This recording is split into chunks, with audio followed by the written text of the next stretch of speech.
So friends, पिछले 2 दिन से मेरे पास काफ़ी रिक्वेस्ट आ रही हैं इस टॉपिक पे रिएक्शन देने की।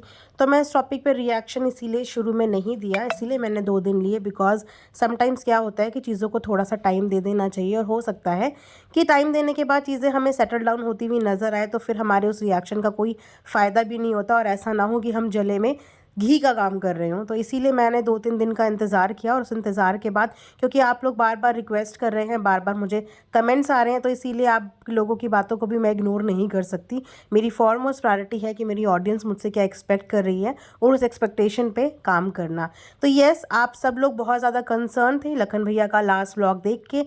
आप लोग बहुत ज़्यादा टेंशन में आ गए थे बिकॉज उन्होंने अपने व्लॉग में बात ही ऐसी बोल दी जिससे टेंशन में आना जाहिर सी बात है कि उनकी ऑडियंस है, अच्छी खासी फ़ैन बेस है जो उन्हें बहुत प्यार करते हैं, उनके लिए एक टेंशन वाली सिचुएशन क्रिएट हो गई थी, हो गई है इनफैक्ट, बिकॉज चीज़ें अभी भी कुछ भी सॉर्ट आउट फ़िलहाल तो नज़र नहीं आए हैं। डिप्रेस माहौल हम लोग देख सकते हैं, जज कर सकते हैं, फील कर सकते हैं। इनफैक्ट आज के व्लॉग में भी ये बात नीतू ने क्लियर करी कि अभी भी लखन जो है वो ठीक फील नहीं कर रहे हैं just because of the marriage function.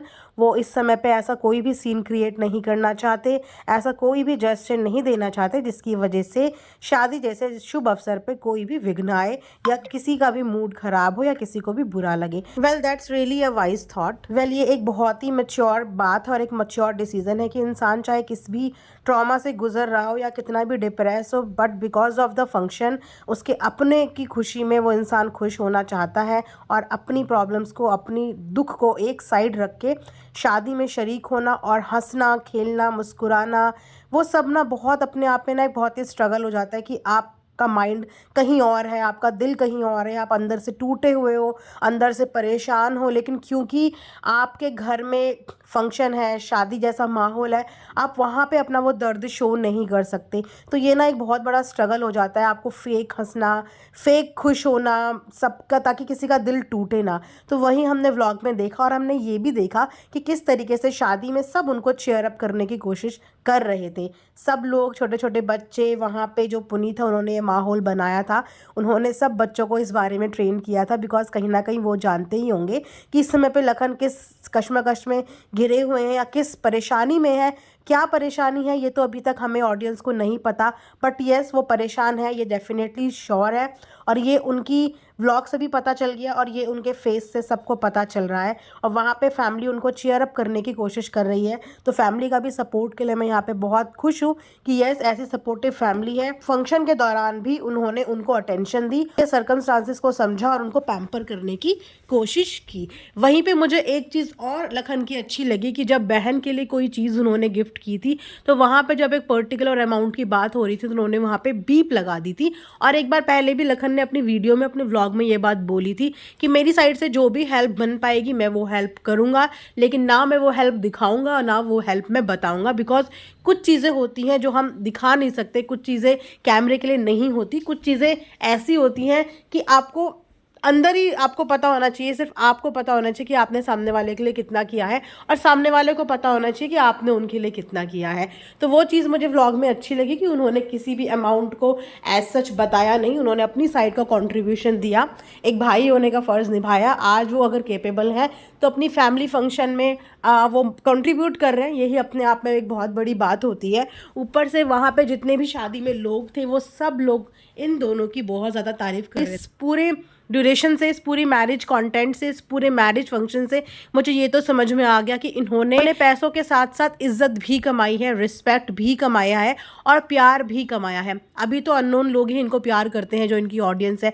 बहुत से लोगों ने कभी पर्सनली मिला नहीं, कभी पर्सनली देखा नहीं, बट फिर भी एक अटैचमेंट, एक कनेक्शन है जो इनसे बेइंतहा प्यार करते हैं लोग। लेकिन वही कनेक्शन फैमिली के अंदर भी दिखा, बिकॉज फैमिली ने इतनी रिस्पेक्ट दी। फैमिली में जितने लोग थे सब तारीफ कर रहे थे कि बहुत अच्छी लड़की है। बहुत से लोग उससे पहली बार मिले थे, लेकिन उसके बावजूद वो इतने ग्राउंडेड है, सेलिब्रिटी जैसा, बड़े यूट्यूबर जैसा कुछ भी ऑरा लेके वहाँ पे नहीं गए। एक भाई और भाभी के रिश्ते से वहाँ पे गए, सबके साथ टाइम स्पेंड कर रहे थे, सबको पूरी फ़ोटो क्लिक कराने दे रहे थे, तो वो चीज़ अच्छी लगी देखने में। तो उसके बाद बात करते हैं कि लास्ट व्लॉग की, जिस व्लॉग की वजह से सब लोग परेशानी में आए। जिस बात बोलते हुए नज़र आ रहे थे कि वो कभी भी व्लॉगिंग छोड़ सकते हैं। कुछ ऐसा ही इंसिडेंट उनके क्रिकेट के टाइम पे भी उनके साथ हुआ था, यानी कि पास्ट एक्सपीरियंस की वो बात कर रहे थे कि वहाँ पे भी कुछ ऐसी चीज़ें हुई जिसकी वजह से उन्होंने एकदम से ये डिसीज़न लिया और उन्होंने क्रिकेट क्विट कर दिया। और अब इस चीज़ को वो उसी चीज़ से कंपेयर करते हुए कह रहे थे कि मैं उनमें से नहीं हूँ कि मैं ये बोलूँगा 10 डेज़ टू गो, बस मैं 4 दिन में जाने वाला हूँ, बस मैं 5 दिन में, बस अंदर से आवाज़ आएगी और मैं इस चीज़ को यहीं पे क्विट कर दूँगा। तो जो क्विट वर्ड है ना, वो अपने आप में एक बहुत बड़ा वर्ड, जो कि बोलने में शायद बहुत छोटा सा 4-5 अक्षर का शब्द है, लेकिन इस वर्ड का बहुत बड़ा मीनिंग है, खासकर उन लोगों के लिए जो इन लोगों से प्यार करते हैं, जो वीडियोस देखते हैं, जो ऑडियंस है, जो इनके दुख में दुख और हंसने में हंसती है, जो रोज़ व्लॉगिंग का इंतज़ार करती है, रोज़ व्लॉग का इंतज़ार करती है, कमेंट्स करती है, अपना टाइम देती है, उन सब के लिए वाकई में ये वर्ड बहुत ज़्यादा हर्टफुल था। इसीलिए सब लोग बहुत परेशान हो गए थे। देखो, मैं तो अपनी साइड से मोटिवेट करने के लिए यही बोलूँगी कि जब इंसान सोशल प्लेटफॉर्म पे कंटेंट क्रिएटर बन जाता है ना, और वो जब यहाँ पे कुछ अचीव कर लेता है, उसके बाद वो चीज़ उसकी नहीं रहती। आज अगर इनके पास 5-6 मिलियन की फ़ैन फॉलोइंग है, तो अब ये उनकी नहीं है कि वो जब मर्जी आएंगे यहाँ से जा सकते हैं, जब मर्जी आएंगे यहाँ से आ सकते हैं। जी नहीं, अब आप जनता के हाथ में हो, आप उन प्यार करने वाले लोगों के हाथ में हो कि आप उन्हें छोड़ के जा ही नहीं सकते और आपको जाना ही नहीं चाहिए। ये आपकी ज़िम्मेदारी बनती है, ये आपकी अपनी हर उस ऑडियंस के लिए ज़िम्मेदारी बनती है जो ऑडियंस अपना वक्त, अपना टाइम निकाल के आपको देखती है। आपका कोई भी कभी भी हक नहीं बनता कि आप उनको ऐसे बीच में छोड़ के चले जाएं, बिकॉज आप वहाँ पे अकेले रोओगे, लेकिन आपके लिए यहाँ पे रोने वाले 6 मिलियन के लोग हैं। एक जने का रोना ज़्यादा दुख देगा या 6 मिलियन की जनता का रोना आपको ज़्यादा चुभेगा? उस जनता की होठों की मुस्कान आपसे है, उस जनता की आँख के आंसू आपसे हैं। तो आपको कभी भी क्विट करने जैसी बात नहीं करनी चाहिए। लाइफ में बहुत अप डाउन्स आते हैं, ज़िंदगी स्मूथ नहीं होती। अगर आप ये व्लॉगिंग का काम नहीं करते और आप किसी जॉब में होते, 9 to 6 जॉब में होते, तो उस जॉब में भी आपको बहुत कुछ स्ट्रगल करना पड़ता। तो व्लॉगिंग आसान नहीं है। देखने में लोगों को बहुत आसान लगता होगा, ऐसा लगता होगा कि क्या व्लॉगर्स की लाइफ है, हर सेंसिटिव मैटर ये लोग कैप्चर करते हैं, खुशी पल कैप्चर करते हैं, एंजॉय करते नहीं, वीडियोस बनाते हैं। बट एक व्लॉगर जानता है, एक कंटेंट क्रिएटर जानता है कि व्लॉगिंग उसकी ज़िंदगी में क्या महत्व रखती है। जब वो व्लॉगिंग उसका मेन सोर्स ऑफ इनकम हो, उसकी कमाई का एकमात्र साधन हो। जैसे एक पायलट की जॉब प्लेन उड़ाना है, वो उसके साथ कभी भी कॉम्प्रोमाइज़ नहीं कर सकता। एक डॉक्टर का काम अपने पेशेंट को देखना है, वो कभी भी उस काम के साथ कॉम्प्रोमाइज़ नहीं कर सकता। वैसे ही एक व्लॉगर का, एक कंटेंट क्रिएटर का काम कंटेंट ढूंढना और कंटेंट बनाना है। वो अपने काम के साथ कॉम्प्रोमाइज़ क्यों करेगा? साथ ही साथ लखन ये भी बोलते हुए नजर आए कि मेरे घर में सब लोग सेटल्ड हैं, सबका मेन सोर्स ऑफ इनकम उनका बिजनेस है, लेकिन मैं अकेला बंदा हूँ जिसका काम यही है, जिसका बिजनेस भी व्लॉगिंग है, जिसका काम भी व्लॉगिंग है। मेरा कोई बैक सपोर्ट नहीं है।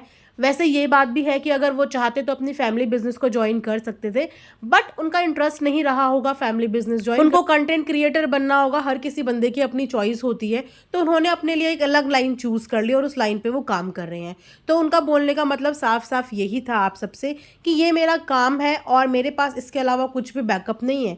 मैं जो करूँगा यही करूँगा, जो कमाऊँगा यहीं से कमाऊँगा। Well, he was sounding very emotional and I was also feeling really bad कि जब कोई किसी की चीज़ के लिए मेहनत करता है और उससे वो चीज़ छीनने की कगार पे आ जाए, या वो इतना मजबूर हो जाए, या उसको मजबूर किया जाए कि वो उस चीज़ को छोड़ने तक को तैयार हो गया, तो आप समझ सकते हो कि इस समय उनका मेंटल स्टेटस क्या होगा, इस समय वो किस मेंटल हेल्थ के साथ डील कर रहे होंगे। तो आप सबके सपोर्ट की पूरी ज़रूरत है। आई नो कि आप लोग बहुत प्यार करते हो और अपनी साइड से अपना फुल सपोर्ट दिखा रहे हो, बट यहाँ पे आप सबको सपोर्ट के साथ साथ मोटिवेट भी करना है, और आपका मोटिवेशन और आपका प्यार डेफिनेटली उनको मजबूर कर देगा, और वो आज क्या, वो कभी भी आप लोगों को छोड़ के इस प्लेटफॉर्म से कहीं नहीं जाने वाले। सो अपना प्यार दिखाइए, अपनी ऑडियंस की ताकत दिखाइए और उनको वापस से चीयर अप कीजिए।